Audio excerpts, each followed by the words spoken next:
उलमा ने 16 काम लिखे हैं जिनसे रिज्क के दरवाजे बंद होते हैं, वो भी साथ ही साथ सुन लीजिए।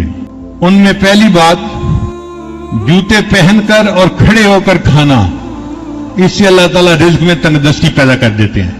और आप देखें आज ये आदत अक्सर लोगों की है, घरों में भी टेबल पे बैठ के खाना खाएंगे तो जूते पहने हुए होंगे, और शादियों में तो लोग वैसे ही खड़े होकर खाना खाना पसंद करते हैं। इससे अल्लाह ताला रिज्क में तंगदस्ती पैदा कर देते हैं। बैतुल खला में नंगे सर जाना, अब आप बताइए कितनी कॉमन आदत है, नंगे सर ही जाते हैं सिवाय इसके कि जिसको सर पे टोपी रखने की आदत हो। और बैतुल खला में बातें करना, पहले तो समझ नहीं आती थी, लेकिन जब से सेल फोन आया अब बैतुल खला में बातें करने की बात भी समझ में आ गई, इससे भी रिज्क के दरवाजे बंद होते हैं।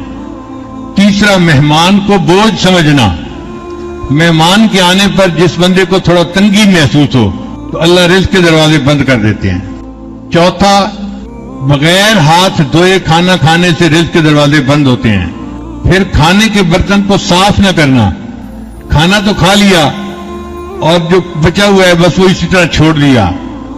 प्लेट को साफ करना सुन्नत है।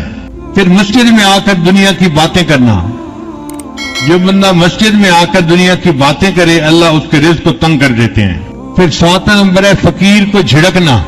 फकीर को झिड़कना बहुत बड़ा गुनाह है, आप नहीं दे सकते तो उसको प्यार से कहें कि भाई आप आगे चले जाएं। डांट डपट करने का क्या मतलब होता है? जो फकीर को देख के त्योरियां चढ़ाए, शक्ल बनाए और उसको भगाए, अल्लाह उसके रिज्क को तंग कर देते हैं। फिर मगरिब की नमाज के बाद बगैर उजर के सोना, कोई मरीज है या कोई उजर है वो तो अलग बात हुई, कई लोगों की आदत होती है, तो मगरिब के बाद अगर सोने की आदत बना ली जाए तो इससे रिज्क तंग हो जाता है। फिर फर्ज नमाज को कज़ा कर देना, इससे भी रिज्क तंग हो जाता है। 11वां नंबर है झूठ बोलना, जो बंदा ज्यादा झूठ बोलेगा उसका रिज्क तंग होगा। और अगर आप देखें कि उसके पास पैसा भी बहुत है तो समझ लें कि ये हराम का माल है, झूठ बोल के कमाया गया है, हलाल का माल नहीं है।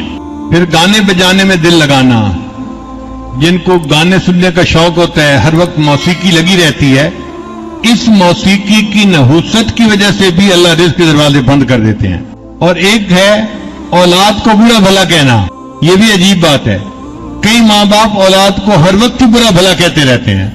जो माँ बाप हर वक्त औलाद को बुरा भला कहते रहेंगे अल्लाह उनके रिज्क को तंग कर देंगे।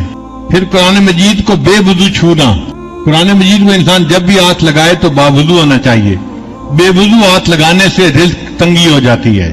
फिर नजरों की हिफाजत न करना, गैर महरम को देखना, जिनको हिर्स होती है ना, हवस होती है कि हर गुजरने वाली लड़की को देखो, औरत को देखो, ये ठप्पा कैसा तो वो ठप्पा कैसा, तो उनके रिज्क को अल्लाह ताला फिर तंग कर देते हैं।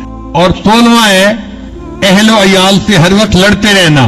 कई लोग होते हैं हर वक्त बीवी के साथ कुछ ना कुछ खटपट चलती रहती है, छोटी छोटी बातों पे, निकम्मी बातों पे।